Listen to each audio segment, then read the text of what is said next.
പിണറായി വിജയന്റെ മുഖം കണ്ട ഈ നാട്ടിൽ ഒരാൾ വോട്ട് ചെയ്യില്ല. അതുകൊണ്ടാണ് പാലക്കാട് വരാതിരുന്നത്. ആ ശവത്തിന്റെ കാര്യം ഇവിടെ മിണ്ടരുന്ന് തന്നോട് ഞാൻ 1000 പ്രാവശ്യം പറഞ്ഞിട്ടില്ലേ? ഒരു നല്ല കാര്യത്തിന് ഇറങ്ങുമ്പോ ആ പിശാചിനെ എന്തിനാ ഇവിടെ വലിച്ചടിച്ചുകൊണ്ടിരുന്നേ? ഒരു മൈക്ക് കൊടുക്കും. ആ മനുഷ്യൻ കുറച്ച് നേരമായി ബുദ്ധിമുട്ടുക ചോദ്യം ചോദിക്കാൻ. ഞാൻ റെഡി ആട്ടോ, ക്യാമറ റെഡി അല്ലേ? ഓക്കെ, ഒന്ന് കൈയടിച്ചു കൊടുത്തേ, എല്ലാരും ഒന്ന് കൈയടിച്ചു കൊടുത്തേ.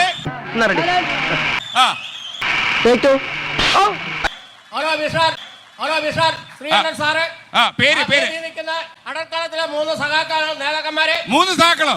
അടർക്കാലത്തിലെ 3 സഖാക്കളോ നേതാക്കന്മാരെ. 3 സഖാക്കളോ? അവർ അടിവെക്കും.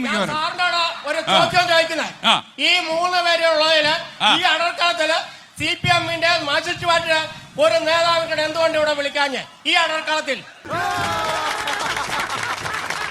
ഇത് ഈ നിൽക്കുന്ന നേതാവിന്റെ ആരുടെ നേതാവാ?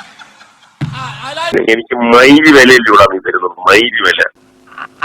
അതല്ല ഉദ്ദേശം. ഇത് ഈ നിൽക്കുന്ന നേതാവിന്റെ ആരുടെ നേതാവാ? ഞാൻ മാറി ചില ഇവിടെ പിന്നെ ചൂടാണ്ട് AC ഒന്നും ഇല്ല. എന്റെ ചേട്ടായി കണ്ണട വെച്ച് നോക്കി ചേട്ടായി. ഞാൻ റെഡിയാണ്. ഒന്ന് പറഞ്ഞോട്ടെ.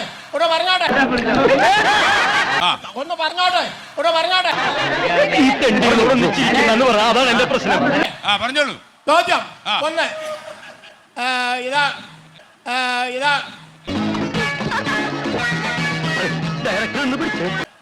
ഇതാ ഞാൻ മറന്നുപോയതാ. മറന്നുപോയി. ആരണക്ക് ചീത്തപ്പേരുണ്ടാക്കരുത്. കോട്ടയം ജില്ലയുടെ അതിർത്തിയാണ്. കേരളത്തിലെ 14 ജില്ലയിൽ അറിയപ്പെടുന്ന ജില്ലയാണ് ഇടുക്കിയിലെ കോട്ടയം ജില്ല. 2021 പാലം പോയിട്ട് ഇന്ന് വരെ പാലം പണിയാൻ സാധിക്കും. നേര് പറയട്ടെ, എന്റെ ഓരോ വാക്കിനും കയ്യടിയായിരുന്നു. പാലക്കാട്ടെ കാര്യം പറയൂ. ഇവർക്ക് ഈ അടർക്കളം മാത്രം പണം ഉണ്ടാക്കുന്ന കാര്യം മാത്രമേ ഇവർക്കുള്ളൂ. ഇരുന്നോ. ഒരു മിനിറ്റ് യൂസ് ചെയ്യും. ആക്ച്വലി ഈ ചോദ്യം കേട്ടപ്പോൾ എനിക്ക് തോന്നിയത്, പണ്ട് ഡിവൈഎഫ്ഐയുടെ അഖിലേന്ത്യാ പ്രസിഡന്റ് വെബ്സൈറ്റ് ഉദ്ഘാടനം ചെയ്യാൻ വേണ്ടി സുപ്രീം കോടതി ജഡ്ജി അടുത്ത് പോയി. ഡിവൈഎഫ്ഐയുടെ വെബ്സൈറ്റ് ആണെന്ന് പറയുമ്പോൾ ചോദിച്ചു, എന്താണ് ഡിവൈഎഫ് എന്ന് ചോദിച്ച പോലെയാണ് പുള്ളി ഇപ്പൊ ചോദിക്കുന്നത്, ഇതിൽ ആരാ CPM എന്ന്. നീ പോടാ മൂക്രാഞ്ച് മോറ.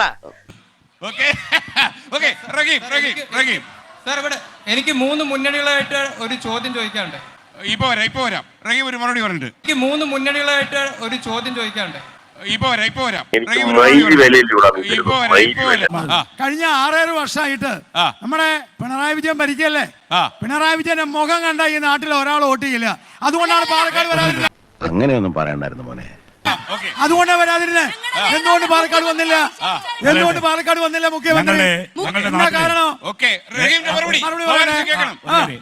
എന്തുകൊണ്ട് പാലക്കാട് വന്നില്ല മുഖ്യമന്ത്രി? പാലക്കാട് വന്നില്ല. എന്തുകൊണ്ട് വന്നില്ല?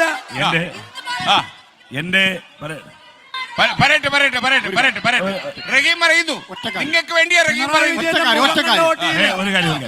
ആദ്യം പാലക്കാട്ടെ റോഡുകളിൽ കൂടെ നോക്കൂ. പാലക്കാട് നഗരസഭയുടെ റോഡുകളിൽ തൃശ്ശൂർ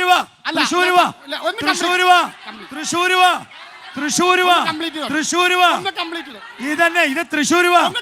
അതായത് പാലക്കാട്ട് നഗരസഭയുടെ റോഡുകളിൽ കൂടി മനുഷ്യന് പോയിട്ട് ഒട്ടകത്തിന് പോലും നടക്കാൻ പറ്റാത്ത സ്ഥിതിയാണ്. പിന്നെ നീ എന്താ ഇവിടെ? ഒരാൾക്കും പോകാൻ പറ്റില്ല. അത് പാലക്കാട് വഴി കുന്തത്തിൽ കൂടി പോകാൻ പറ്റില്ല.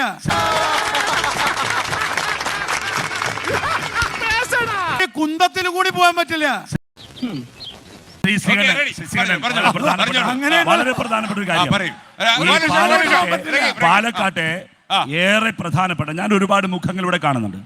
പാലക്കാട്ടത്തെ പരിണിതപ്രജനായ ഒരുപാട് വ്യാപാരികളും ഒരുപാട് വ്യവസായികളും ഈ സദസ്സിലുണ്ട്. ഇവിടുത്തെ വ്യാപാരികളോട് നിങ്ങളുടെ മൈക്കെടുത്ത് പോകണം. ഞങ്ങളാരും വേണ്ട. അവരുടെ മാലിന്യം ശേഖരിക്കുന്നതുമായി ബന്ധപ്പെട്ട് ഇവിടുത്തെ ഹരിതകർമ്മ സേനയ്ക്ക് അവർ കൊടുക്കേണ്ടി വരുന്നത് വലിയ തുകയാണ്.